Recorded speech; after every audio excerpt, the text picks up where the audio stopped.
जय हिंद, वंदे मातरम, भारत माता की जय। राष्ट्रवाद की बात प्रहार के साथ आप सभी का हार्दिक स्वागत है।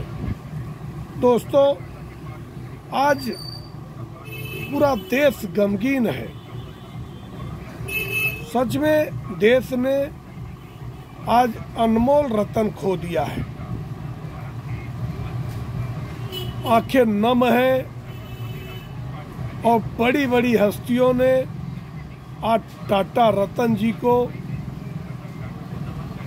अपने अपने तरफ से भावपूर्ण श्रद्धांजलि दिया है और हम भी अपने सभी वीरों की तरफ से देश के अनमोल रतन, उनसे बड़ा कोई रतन नहीं, ऐसे अनमोल रतन जो कि देश के लिए राष्ट्र प्रथम को सर्वोपरि मानते हुए ऐसे विषम परिस्थिति में टाटा समूह जैसी कंपनी खड़ा करके देश को समर्पित कर दिया। ऐसे राष्ट्र नायक, दूरदृष्टा,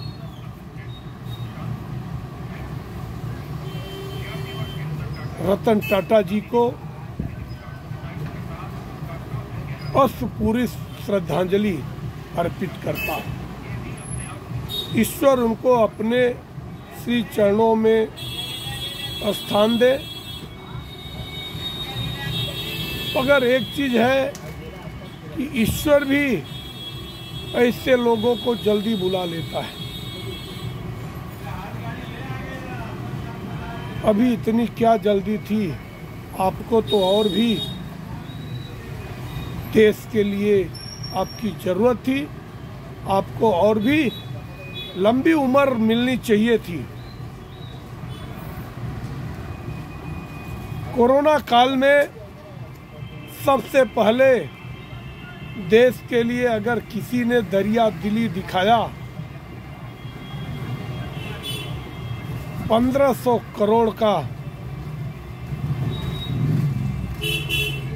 अनुदान वो रतन जी टाटा जी ने दिया।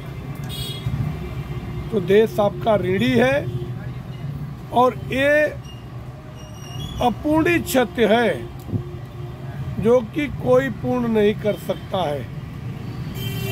आप जैसा व्यक्तित्व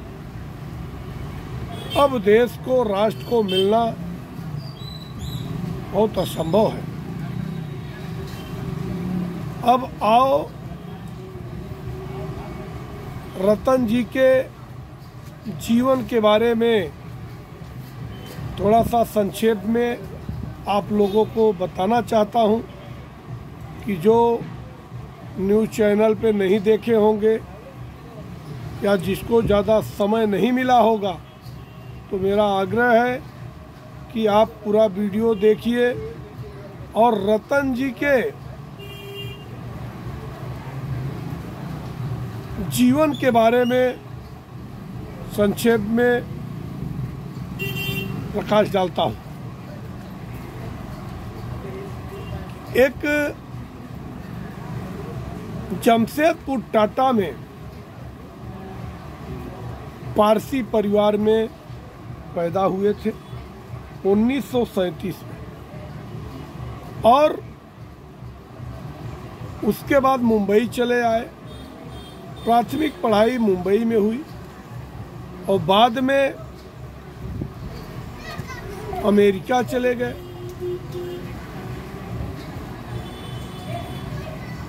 अब तक देश को 90,000 करोड़ का अनुदान दिया है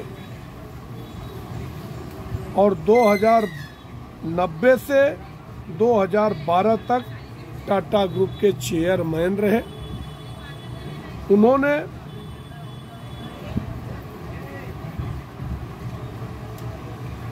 चार महीने शुरुआत में ही अंतरिम चेयरमैन भी रह चुके, उसकी भूमिका निभाई।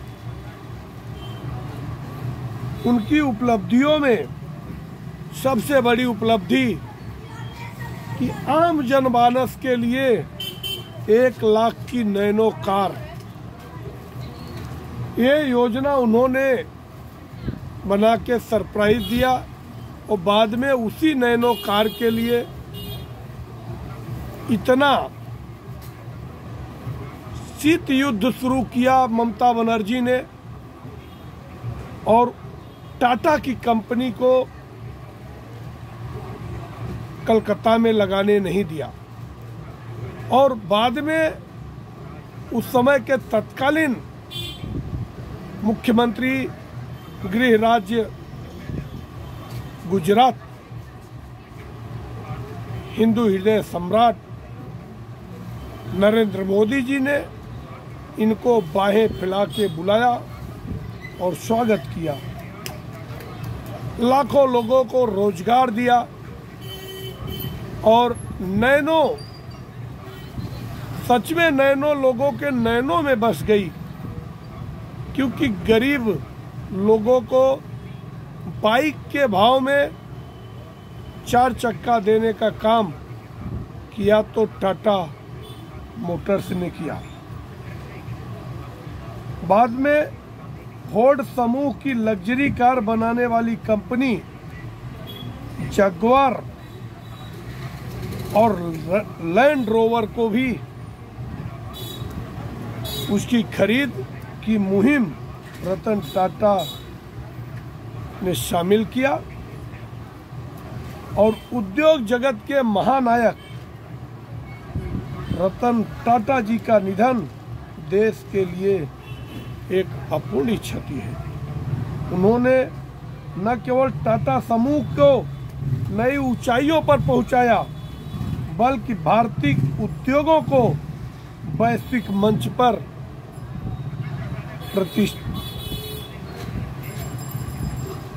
प्रतिष्ठा निर्धारित किया।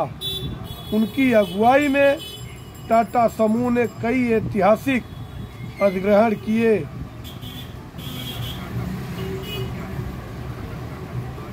और बहुत सारे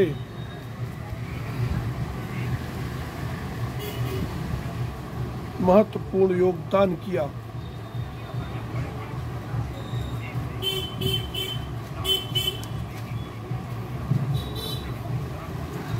समाज कल्याण में भी आपका योगदान कभी भुलाया नहीं जा सकता। न्यूयॉर्क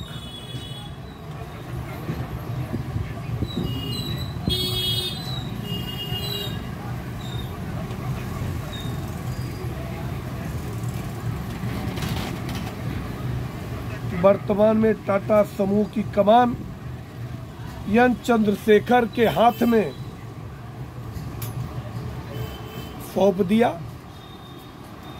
28 दिसंबर 2012 को टाटा चेयरमैन टाटा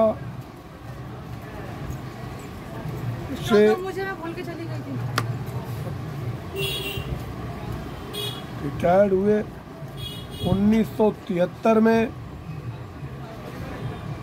जमशेदपुर टाटा में पैदा हुए और माँ बाप से अलग होने के बाद गृह परवरिश इनकी दादी ने किया। उनकी दादी नवाज भाई ने किया। 1962 में कॉर्नेल यूनिवर्सिटी से बी आर्किटेक्ट की डिग्री प्राप्त की, जबकि वहाँ गए थे तो इंजीनियर की पढ़ाई करने, मगर बाद में आर्किटेक्ट की पढ़ाई किया। 1962 में भारत के लौटने से पहले लॉस एंजल्स में जेम्स और ईमन्स के साथ कुछ काम भी किया। 2008 में भारत सरकार ने उन्हें देश का सर्वोच्च दूसरा सम्मान पद्म विभूषण से सम्मानित किया। और 2012 में आप रिटायर हो गए।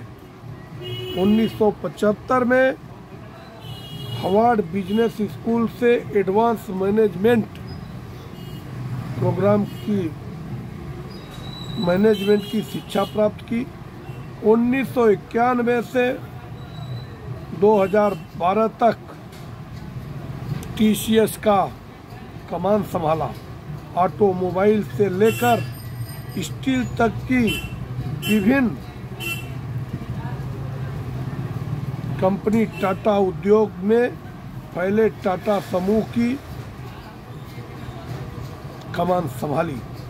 1996 में टेटली सर्विसेज की स्थापना की। 2004 में टीसीएस की सार्वजनिक रूप से सूचीबद्ध करवाया, जो कंपनी के लिए मील का पत्थर साबित हुआ। अधिग्रहण आपका जो कंट्रीब्यूशन है देश के लिए, 2000 में टाटा टी द्वारा $450 मिलियन के ब्रिटिश कंपनी टेटली का अधिग्रहण किया गया। यह भारतीय चाय कंपनी का सबसे बड़ा अधिग्रहण था। दूसरा अधिग्रहण कोरस। टाटा टी ने 6.2 बिलियन पाउंड में यूरोप की दूसरी सबसे बड़ी स्टील कंपनी निर्माता कंपनी कोरस का अधिग्रहण किया। यह भारतीय स्टील उद्योग का अब तक का सबसे बड़ा सौदा था। तीसरा अधिग्रहण जगुआर और लैंड रोवर 2008। टाटा मोटर्स ने $2.3 billion British car brand Jaguar और लैंड रोवर का अधिग्रहण करके यह सौदा टाटा मोटर्स के लिए एक बड़ी सफलता साबित हुआ और कंपनी को वर्ल्ड ऑटोमोबाइल मार्केट में लाकर खड़ा कर दिया। योगदान। न्यूयॉर्क की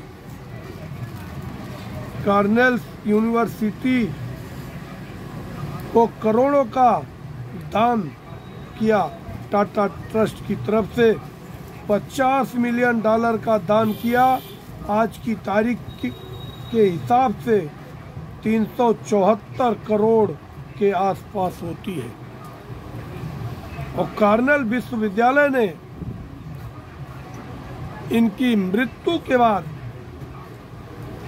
आभार जताया और लिखा कि वो ट्रस्टी थे कॉर्नेल विश्वविद्यालय में और सबसे बड़े विदेशी धरती के दानदाता थे। मतलब अंतर्राष्ट्रीय जगत में इतना योगदान किसी का भी कॉर्नेल यूनिवर्सिटी को नहीं हुआ रहेगा। और 2008 में भारतीयों के लिए स्कॉलरशिप की शुरुआत हुई और वहाँ पे मैनेजमेंट का भी एजुकेशन दिया गया। अब सबसे बड़ी बात है कि जानवरों से बहुत प्यार करते थे रतन टाटा जी। इन्होंने 2 पालतू कुत्ते रखे थे और उसकी वजह से विदेश में आयोजित एक अवार्ड समारोह में हिस्सा नहीं लेने गए। 2018 में लाइफ टाइम अचीवमेंट अवार्ड से सम्मानित किया जाना था ब्रिटिश एशियन ट्रस्ट की तरफ से, जो कि प्रिंस चार्ल्स जो ब्रिटिश के